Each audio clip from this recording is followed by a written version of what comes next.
Je suis Amélie No, je suis la 9e génération de vignerons au sein du domaine de Nerleux, la première femme. Donc le domaine de Nerleux, comme son nom l'indique, Ner c'est noir en vieux français et Leu c'est les loups.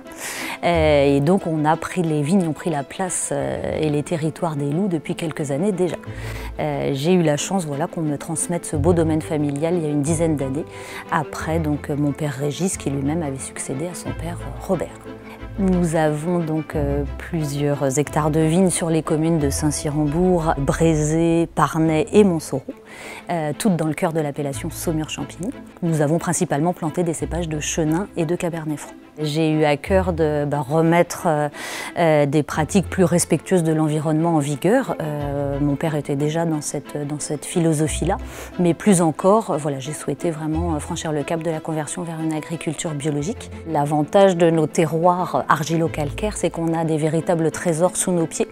On dit qu'on a 200 km de caves dans notre village de Saint-Cyr-en-Bourg. Donc c'est des caves qui sont faites en pierre de tuf, le fameux tuffeau, qui a servi pour les magnifiques construction des châteaux de la Loire, mais qui surtout permet à nos vignes et aux racines d'aller puiser de l'eau en profondeur et de permettre à nos vins de garder de la fraîcheur tout au long de l'année.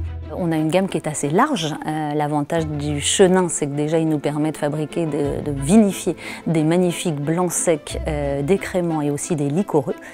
Et puis en Saumur-Champigny, qui est notre appellation principale, là on vous propose 5 cuvées différentes, du plus léger au plus complexe, avec évidemment un petit peu de boisé dans les derniers et des tanins qui vont monter en puissance crescendo. Alors on a toujours eu un petit historique de commerce à l'export. Mon père travaillait déjà un petit peu avec l'Amérique du Nord et avait fait quelques coups en Asie. J'ai eu à cœur évidemment de continuer à développer ça. Donc on a un beau marché avec les États-Unis qui se développe plutôt bien. On a aussi quelques touches au Canada et en Amérique du Nord qu'on espère se voir concrétiser. Mais plus que tout, c'est vrai que j'ai un attachement pour la Russie et on est en bonne voie de pouvoir, je pense, travailler avec eux. Et ça me ravit encore plus. Pour découvrir nos cuvées et pour nous voir, le mieux c'est quand même de venir au domaine. On a la chance, c'est vrai, d'avoir un joli patrimoine. On a aussi cette envie du partage, cette envie de recevoir et de convivialité.